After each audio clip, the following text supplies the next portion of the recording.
मूंग की दाल। मेरे ससुराल वालों को खाने का बड़ा शौक है। ये तो आपने कई सारी बहुओं को कहते सुना होगा, है ना? क्योंकि बहन कितनी भी सुंदर, सुशील और संस्कारी क्यों ना हो, वो ससुराल वालों का दिल तभी जीत पाएगी जब सबकी प्लेट में स्वादिष्ट खाना पहुंचा पाएगी। पर स्वादिष्ट खाना बनाना और स्वादिष्ट खाना पच भी जाना दोनों अलग चीज़ें हैं, नहीं समझे? आइए आपको लेकर चलती हूँ गुप्ता परिवार में, जिसे देखकर आपको सब कुछ समझ में आ जाएगा। कायम चूरन कहाँ है? कायम चूरन कहाँ है? कायम चूरन कहाँ है? कायम चूरन कहाँ है? हाँ हाँ ला रही हूँ, रुक जाओ ना। अब क्या खा लिया आप सबने ऐसा जो कायम चूरन की ज़रूरत पड़ गई? आज ना छोले बहुत ही बढ़िया बने थे, तो सबने कुछ ज़्यादा ही खा लिया। हाँ, और तुम तो जानती हो कि हम सबको ये सब आसानी से नहीं पचता। जल्दी से लाओ चूरन। इस घर में जितना खाना बनता नहीं ना, उतना तो कायम चूरन खाया जाता है।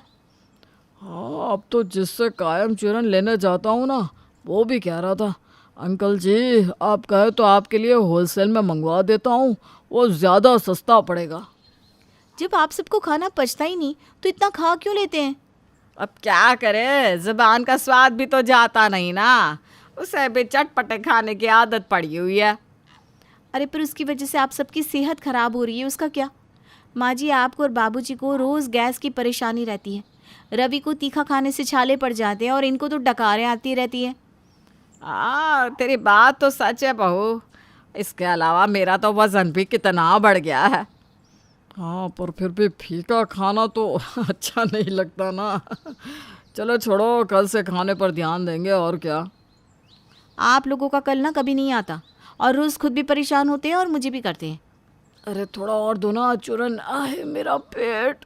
दिव्या की ससुराल में सबको पाचन की दिक्कत थी। इसके बावजूद भी उन्हें अपने खान पान पे कोई कंट्रोल नहीं था। दिव्या कई बार कोशिश कर चुकी थी, पर फिर भी उसके ससुराल वाले मानने को तैयार ही नहीं थे। देखो, आज ना मामा जी आ रहे हैं, इसलिए मैंने समोसे और पकोड़े बनाए हैं, लेकिन मैं पहले ही कह देती हूँ, आप में से कोई भी ये सब नहीं खाएगा, ठीक है? हाँ हाँ, कोई नहीं खाएगा। अरे कल ही सबको छोले खाने की वजह से बहुत भुगतना पड़ा है। हाँ पापा, सुन लिया ना आपने, कुछ नहीं खाना है। और तो तुम मुझसे क्यों कह रहा है? सबसे पहले तो तू ही खाने बैठता है समोसे।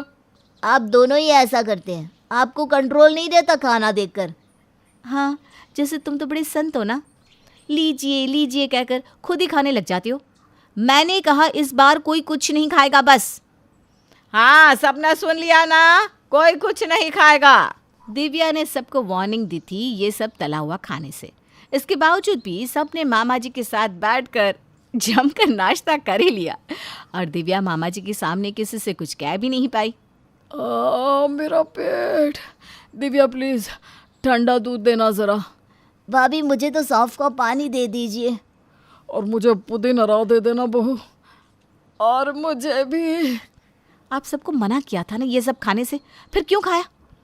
अब घर आए मेहमान को मना भी तो नहीं कर सकते ना। हाँ, मैंने तो उनका मन रखने के लिए खा लिया, वरना मेरी तो कोई इच्छा भी नहीं थी। हाँ, वो अकेले खा रहे थे तो हम सब ने उनका मन रखने के लिए उनके साथ खा लिया थोड़ा सा।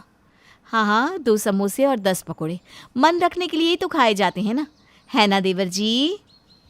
अरे भाभी, वो तो आपने इतने अच्छे बनाए थे, क्या बताऊँ।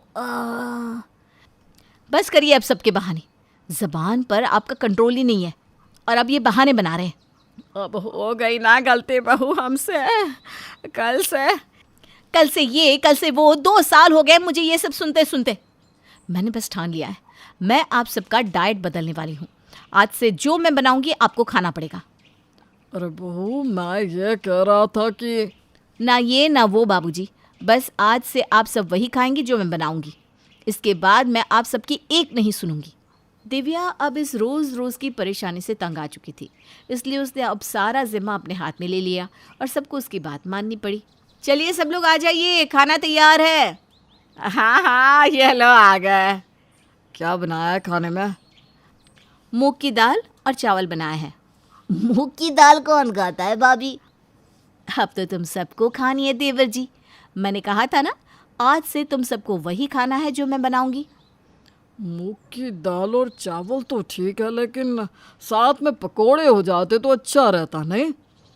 कोई पकोड़े कोई कचौरी नहीं मिलने वाली किसी को, सबको यही खाना है। चलिए शुरू कीजिए।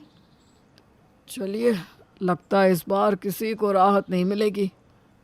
मूंग की दाल में ही राहत है, खाइए चलिए। सबने मुंह बनाते हुए मूंग की दाल खा ली। दिव्या ने अब मूंग दाल को ही अपने रसोई का राजा बना दिया था। अरे दिव्या, नाश्ते में क्या है? मूंग दाल चीला है आज खाने में, नारियल की चटनी के साथ। फिर से मूंग दाल? रात को ही तो खाई थी मूंग दाल और चावल। तो रात को तुम्हें जलन हो रही थी सीने में? नहीं। और माँ जी आपको डकारे आ रही थी क्या, या बाबूजी आपको? नहीं तो। नहीं, मुझे भी नहीं।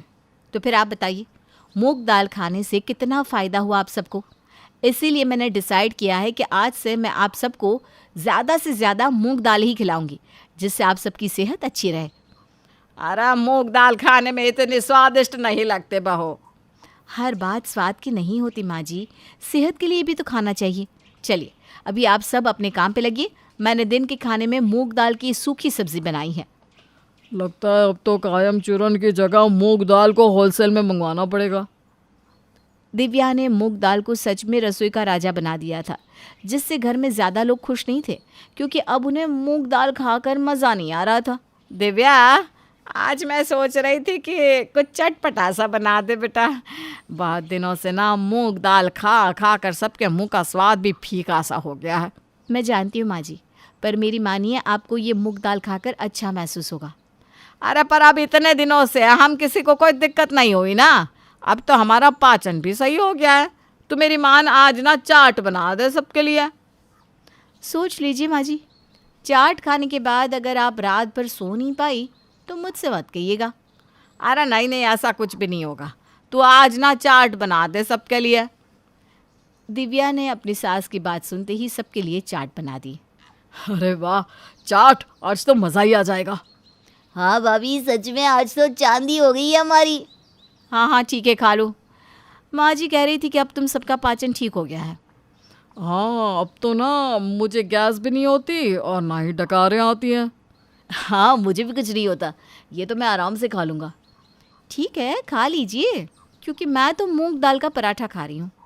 सब ने आज जमकर चाट खाई और परिणाम वही हुआ जो होना था। सबको रात को पेट में जलन होने लगी, पर दिक्कत ये थी कि वो दिव्या से कह भी नहीं सकते थे। हाय, पेट में गैस सी हो रही है। अब बहू से काढ़ा या दवाई भी नहीं मांग सकते। इतनी होशियारी से कहा था कि अब कुछ नहीं होता। हाँ, दिव्या ने इतने दिन से मूंग दाल खिला के हमारा वजन और पाचन दोनों सही कर दिया था। अब ये चाट खाकर पेट में ओले उमड़ रहे हैं। मैं तो 3 बार बाथरूम जाकर आया। काश भाभी की बात सुन ली होती। अब ये लो पुदीना रहा, खाकर सो जाओ। मैं तो कल से ना मूंग दाल ही खाने वाली हूँ। अरे मैंने तो कान पकड़ लिया है कि ऐसा खाना नहीं खाऊंगा। पता नहीं आज रात को नींद भी आएगी या नहीं। चाट खाने के बाद सबकी हालत पहले की तरह हो गई थी। जैसे तैसे सबने रात निकाल ली और सुबह होते ही जब दिव्या ने सबसे पूछा कि आज नाश्ते में क्या खाओगे, सबके लिए कचौरियाँ बना दूँ? नहीं नहीं नहीं नहीं नहीं बहू, नहीं नहीं। क्या हुआ, ऐसे अचानक सब डर क्यों गए? सब ठीक तो है ना?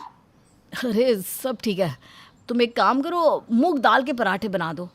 हाँ, रात को ना मूंग दाल और चावल बना दीजिएगा भाभी। अरे क्या हो गया सबको? आपको तो मूंग दाल पसंद नहीं थी ना? अरे बहू, तुम्हारी पसंद नहीं हमारी पसंद है। आज के बाद मूंग दाल ही इस रसोई का राजा और रानी दोनों है। हाँ, मुझे तो ना आज मूंग दाल का सूप ही देना, मैं तो वही पीऊँगी। मुझे भी। और मुझे भी। अरे वाह, मूंग दाल ने तो लगता है जादू कर दिया, सब के सब सुधर गए। तो दोस्तों, आपने मूंग दाल ट्राई किया या नहीं?